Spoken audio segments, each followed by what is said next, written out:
게임은 라미월드.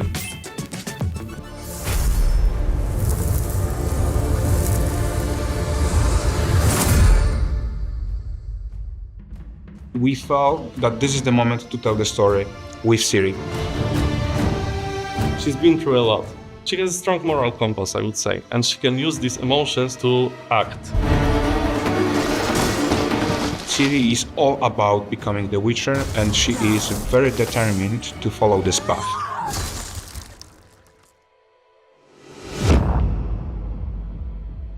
At the very first meeting with CDPR, I saw how much you want to ground this story in the past, at the same time giving a start to a new saga.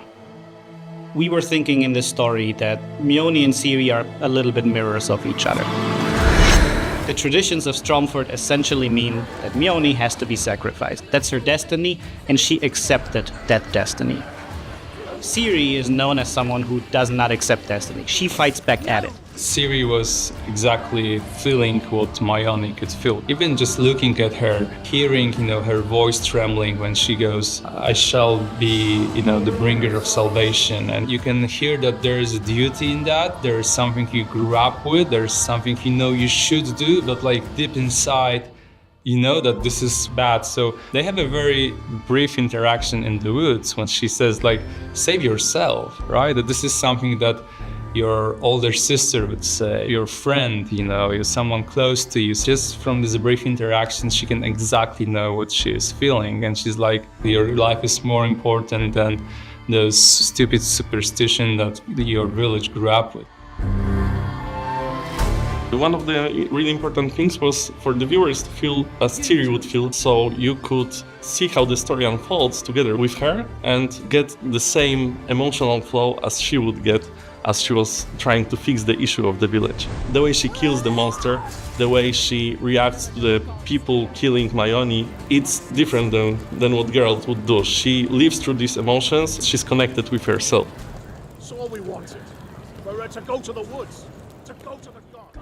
We always try to walk around Slavic style and be coherent with Sapkowski's book. I believe the style for characters, faces, hairstyles, you can find this kind of faces somewhere in the villages there and there. That's why it's very important to see the range of possibilities in the whole Central Europe. Just the ambiguity of the whole story itself, I think it also plays very much to the way Sapkowski was crafting his Witcher stories. And it's also very in our Eastern European mentality that those shades of gray everywhere and not clear choices and the famous lesser evil. It was a huge project. From the beginning, from the story that we created with our director and with CDPR team, and then the huge mock-up session. It lasted for 14 days. A lot of people were engaged, and I'm pretty sure that it wouldn't be this amazing if we hadn't had such an amazing crew.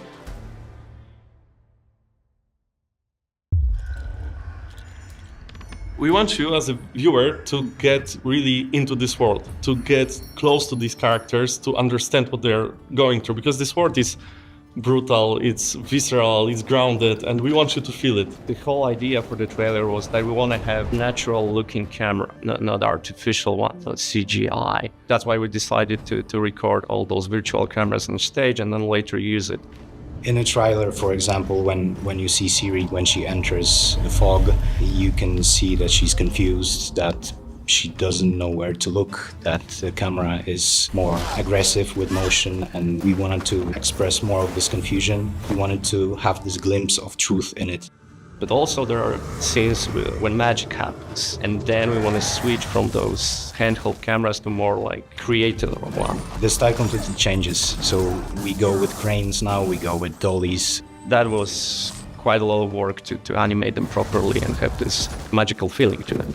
And they are no longer handheld, they are all created by the animators. There are these nuances that we really want to take care of and to make it feel really like a movie.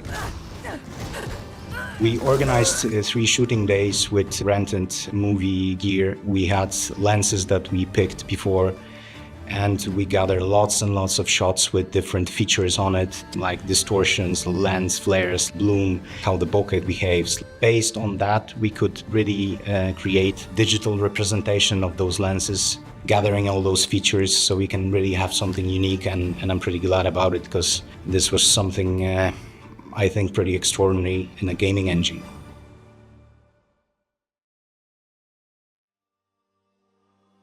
My favorite part is the beginning, essentially. It's where we parallel the traditional preparations that Mioni goes through and then the Witcher preparations that Ciri goes through. For the Mioni, we had a more pleasure to eye color palette and a bit warmer. But for the Ciri, we set up her environment darker and more moody. We wanted to create a bit more mysterious mood, which allows us to create more dense atmosphere and bring to the table a bit different story, because at the end, both of characters having a unique story behind preparation. Ciri is watching Jivan saying goodbye to Mioni, saying about destiny, saying that she was kind of born almost, meant to make it, right, kind of save them. It was really important for us to actually write this monologue in a way that Geralt could have said that about Ciri as well. Dearest daughter, I've watched ye grow from a devilishly curious child into a remarkable young lass with much grace, wisdom, and kindness. That makes me emotional because this is also something that she was fighting her entire life. Almost all the time, someone wanted something from her.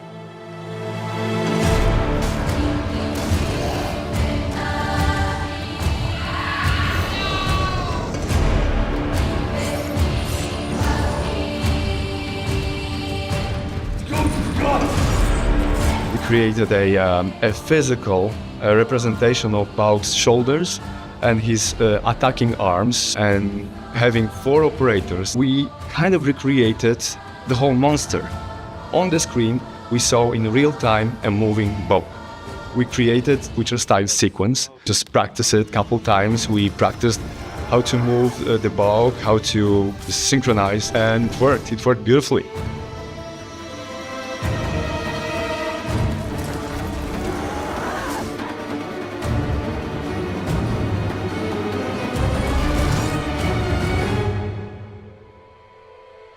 When it comes to collaboration, like from the animation perspective, we did start with animation guideline for the Bauk. I've known Bauk for a while, and I kind of found a way to divide him into 3 specific parts. So when it comes to the head, for us, it's kind of like a goblin head on a neck of a snake. The front arms are as similar to jaguar as possible, while the pincers are literally scorpion claws, and the tail and the back legs are literally dinosaur. And because of that, we're able to actually create this kind of animation Bible for the Bauk. And then it kind of allowed us to really quickly build this common language to make sure that what we animate at CD Projekt is actually as close as possible to what you see in the trailer. Journey with Unreal Engine was wonderful. We were able to have much more tries and instant preview and much more iterations to get to the proper final result.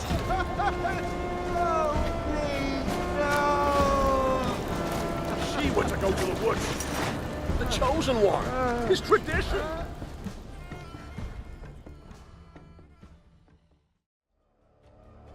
Well, the first thing that puts a smile on my face is the runtime, of course. I'm really glad we could pull up 6 minutes so that even if you don't know anything about The Witcher, you can just play it, watch it, and it's a short story that's understandable from the start to finish. I love the slow burn, which is something very unique for a game trailer, I would say.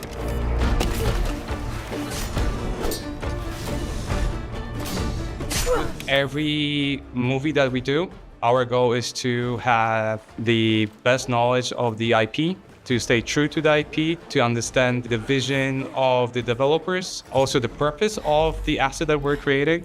Knowing the Witcher universe inside out is a key to do something that feels equally original as well as true to its foundation.